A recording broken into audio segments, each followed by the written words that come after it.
जरा सोचो, एक कमजोर सा लड़का अपने प्यार को बचाने के लिए दुनिया का सबसे ताकतवर कुंफू मास्टर बन जाए। मेरा नाम है विशाल, अनोखी फिल्म्स में आपका स्वागत है और चलिए सुनते हैं हमारी आज की कहानी। कहानी की शुरुआत होती है लैन लिन नाम के एक नौजवान लड़के से, जो नदी किनारे एक गाँव में अपने माँ बाप और 6 छोटे भाई बहनों के साथ रहता था। अपने माँ बाप का हाथ बटाने के लिए लैन रोज नदी से मछलियाँ पकड़कर उन्हें बाजार में बेच कर आता। बचपन से ही लैन अपने दम पर जिया था, इसीलिए वो काफी समझदार और जिम्मेदार लड़का था। लैन शाओए नाम की एक खूबसूरत लड़की से बहुत प्यार करता था। वो रोज सामने वाले गांव में उससे मिलने उसके घर जाता और उसे दूर से देखकर ही अपना मन भर लेता। साथ ही वो शाओए की माँ के लिए भी कुछ मछलियाँ ले जाता, लेकिन शाओए की माँ को वो अपनी बेटी के पास फूटी आंख नहीं सुहाता था। उन्हें लगता था कि लैन गांव का सिर्फ एक आम सा लड़का ही तो है, उसका कोई भविष्य नहीं होगा, सारी उम्र बस मछली पकड़ेगा। फिर एक रात अचानक लुटेरों की एक फौज ने शाओए के गांव पर हमला कर दिया और वो चारों ओर तोड़ फोड़ करने लगे। उनका लीडर एक लाल बालों वाला बेरहम दरिंदा था, जिसने कई गांव वालों को मौत के घाट उतार दिया। उसके आदमियों ने गांव की लड़कियों को अगवा कर लिया और फिर गांव वालों का सामान तबाह करके उनके घरों में आग लगाकर सब कुछ राख कर दिया। जब शाओए ने ये सब होते हुए देखा तो वो अपनी माँ को ढूंढने के लिए दौड़ी, लेकिन उसकी आंखों के सामने ही एक लुटेरे ने उसकी माँ का कत्ल कर दिया। वो बेचारी रोने और चिल्लाने के अलावा और कुछ ना कर सकी। फिर उसने अपनी माँ के हत्यारे पर हमला किया, पर उस लुटेरे की ताकत शाओए से कहीं ज्यादा थी। उसने बड़ी आसानी से शाओए को धक्का देकर उसे जोर से जमीन पर पटक दिया। इसके बाद उसे लुटेरों के सरदार के सामने पेश किया गया और उसने शाओए को अपने मनोरंजन के लिए साथ ले जाने का फैसला किया। फिर अगली सुबह जब लैन घर से बाहर निकला तो उसने देखा कि शाओए के गांव की तरफ से आसमान में काफी धुआं उड़ रहा था। वो तुरंत समझ गया कि गांव पर जरूर लुटेरों ने हमला किया होगा, इसीलिए वो शाओए के गांव की तरफ उसे बचाने दौड़ा। लेकिन जब तक लैन वहां पहुंचा तब तक बहुत देर हो चुकी थी, क्योंकि सभी गांव वाले मारे जा चुके थे और चारों ओर राख के अलावा और कुछ नहीं था। फिर जब वो शाओए के घर पहुंचा तो उसने देखा कि शाओए की माँ की लाश जमीन पर पड़ी थी, लेकिन शाओए उसे कहीं नजर नहीं आई। फिर अगले दिन लैन ने शाओए को ढूंढ निकालने का फैसला किया, क्योंकि उसका दिल कहता था कि वो अब भी जिंदा है। उसने जाने से पहले अपने माँ बाप और भाई बहनों को अलविदा कहा और जंगल से होता हुआ शहर की ओर निकल पड़ा। काफी मुश्किल रास्तों और खतरनाक जंगलों से होता हुआ लैन लिन बिना हिम्मत हारे आगे बढ़ता रहा। शाओए को ढूंढने के अलावा अब उसका मकसद फौज में भर्ती होना भी था, क्योंकि वो आगे चलकर लुटेरों से अपने गांव वालों की रक्षा करना चाहता था। लैन का रास्ता बहुत लंबा था, इसीलिए जल्द ही उसका सारा खाना खत्म हो गया और अंत में उसे नदी का पानी पीकर गुजारा करना पड़ा। कुछ दिन बाद उसके शरीर में ताकत बिल्कुल खत्म सी हो गई और वो लड़खड़ाने लगा, क्योंकि उसने कई दिन से कुछ नहीं खाया था। तभी अचानक उसे जंगल के बीचों बीच एक घर दिखाई दिया और उसने वहां जाकर कुछ खाने को मांगा, लेकिन घर के मालिक ने जवाब नहीं दिया, इसीलिए लैन भूख के मारे कुछ डम्पलिंग्स खा गया। अब वो पानी पी ही रहा था कि अचानक पीछे से सफेद कपड़े पहने एक आदमी ने उस पर जोरदार वार कर दिया, जिससे लैन जमीन पर आ गिरा। लैन लिन ने बूढ़े आदमी से माफी मांगते हुए कहा कि वो भूख के मारे खुद को रोक नहीं पाया, इसीलिए उसने बिना इजाजत के खाना खा लिया। उसकी कहानी सुनने के बाद बूढ़े आदमी को एहसास हुआ कि लैन एक अच्छे काम के लिए निकला है, इसीलिए उसने लैन को माफ कर दिया। जैसे ही लैन वहां से जाने लगा तो उसे एहसास हुआ कि आदमी तलवारबाजी में धुरंधर है। फिर लैन ने उससे कहा कि वो भी कुंफू सीखना चाहता है, ताकि वो और ताकतवर बनकर गांव वालों को लुटेरों के हमलों से बचा सके। पहले तो उस बूढ़े तलवारबाज ने लैन को सिखाने से इनकार कर दिया, लेकिन जब उसने लैन की लगन देखी तो वो उसका मास्टर बनने को तैयार हो गया। फिर अगली सुबह से ही लैन उस आदमी के साथ मार्शल आर्ट्स का अभ्यास करने लगा और गुजरते वक्त के साथ वो दिन प दिन बेहतर होता गया। लैन हर रोज काफी ट्रेनिंग करता था और धीरे धीरे उसकी ताकत तेजी से बढ़ने लगी। आखिरकार कई हफ्तों की कड़ी मेहनत के बाद लैन लिन अब उस बूढ़े आदमी के कुंफू स्टाइल में माहिर हो गया था। अब वो अपने मास्टर का मुकाबला भी बड़ी आसानी से कर लेता था। आखिरकार लैन की मेहनत देखकर बूढ़े तलवारबाज ने उसे तोहफे में एक खास बांसुरी और एक चांदी का बैज दिया। इसके बाद लैन फिर से अपनी मंजिल की ओर चल पड़ा। अगली सुबह वो शहर पहुंचा और वहां का बाजार घूमने लगा। तभी अचानक उसने देखा कि एक चोर लड़की का पर्स चुरा कर भाग रहा था।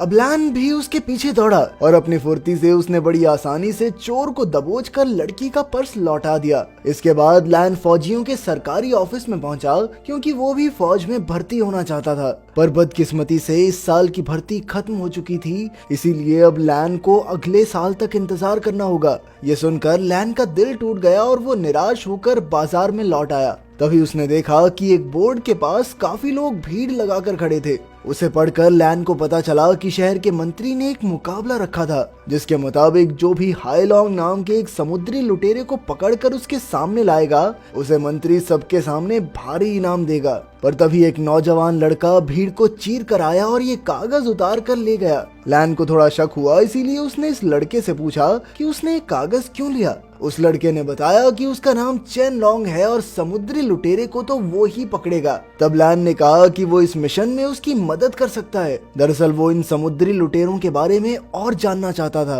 लैन ने वादा किया कि वो इनाम का एक भी पैसा नहीं लेगा और सारे इनाम का हकदार सिर्फ चेन ही होगा। इसके बाद उन दोनों ने हाथ मिला लिया और मिलकर हाईलॉन्ग की तलाश में जुट गए। अगले दिन वो दोनों समुद्र किनारे जिया नाम की एक लड़की के कार्गो जहाज को देखने गए। तभी अचानक ल्यूक्सिन नाम की एक लड़की ने लैन को पहचान लिया, क्योंकि लैन ने ही उसका पर्स वापस लौटाया था। उसने लैन को थोड़ा परेशान देखकर पूछा कि आखिर वो यहाँ क्या कर रहा है। तभी लैन और चेन ने उसे बताया कि वो यहाँ आने वाले सभी जहाजों का रास्ता जानना चाहते हैं, ताकि वो लुटेरों के अड्डे तक पहुंचकर उनके सरदार को पकड़ सकें। इत्तेफाक से ल्यूक्सिन के पास वहां आने वाले सभी जहाजों के रास्तों का नक्शा था और वो ये भी जानती थी कि किन रास्तों पर अक्सर लुटेरे जहाजों पर हमला करते हैं। फिर ल्यूक्सिन का दिया नक्शा देखकर लैन समझ गया कि लुटेरों की फौज का अड्डा जरूर बायू गांव के पास के एक टापू पर मौजूद है। इसके बाद वो दोनों जल्दी से टापू की ओर निकल पड़े, पर जाने से पहले वो एक लुहार के पास से चेन का खास हथियार यानी उसका भाला लेने गए। लेकिन लैन ने अपनी मार्शल आर्ट्स की कला और अपने गुरु की दी हुई बांसुरी के भरोसे ही आगे बढ़ने का फैसला किया।